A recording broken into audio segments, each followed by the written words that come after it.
तर महापालिका निवडणुकात वंचित सोबतच्या आघाडीनंतर आता जिल्हा परिषद पंचायत समिती निवडणुकांसाठी काँग्रेसनं प्रकाश शेंडगे यांच्या नेतृत्वाखाली ओबीसी बहुजन आघाडी पक्षाशी आघाडी केली। ही एक वैचारिक आघाडी असून आगामी जिल्हा परिषद निवडणूक एकत्र लढू असा निर्णय यावेळी घेण्यात आला, अशी घोषणा काँग्रेस प्रदेशाध्यक्ष हर्षवर्धन सपकाळांनी केली आहे। निवडणुकीमध्ये शिवसेना ठाकरे गट सोबत ते येण्याची तयारी त्यांनी दाखवलेली आहे, त्यामुळे ही आघाडी जिल्हा परिषद निवडणुकीत काय करते हे बघणं अत्यंत महत्त्वाचं ठरणार आहे। दरम्यान आपण बघतोय की काँग्रेस आणि ओबीसी बहुजन आघाडी एकत्र लढणार आहे। जुई जाधव आपले प्रतिनिधी आपल्यासोबत जोडल्या गेल्या, तर जुई काय अधिकचे अपडेट्स आहेत? सौरभ, आपण पाहतोय की जिल्हा परिषद निवडणुका 5 फेब्रुवारी रोजी पार पडणार आहेत।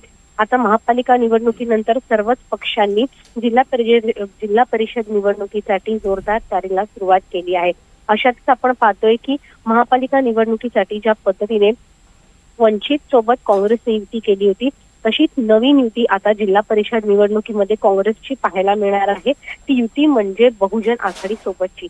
बहुजन आघाडी चे नेते खरं तर प्रकाश आंबेडकर यांच्या सोबत ते युती करणार आहेत। प्रकाश आंबेडकर यांनी ओबीसीचं नेतृत्व केलं आहे आणि त्यामुळे या निवडणुकीमध्ये त्यांची एकजूट आपल्याला पाहायला मिळणार आहे। त्यासोबतच या पक्षासोबत त्या व्यतिरिक्त वंचित आणि शिवसेना उद्धव बाळासाहेब ठाकरे पक्ष या पक्षांसोबत देखील युती करणार आहे काँग्रेस। त्यामुळे जिल्हा परिषद निवडणुकीसाठी काँग्रेसने आतापासूनच मोर्चे बांधणीला सुरुवात केलेली पाहायला मिळते। निश्चितच जुई, या संदर्भातले अधिकचे अपडेट्स आम्ही तुमच्याकडनं घेऊ। तुर्तास धन्यवाद।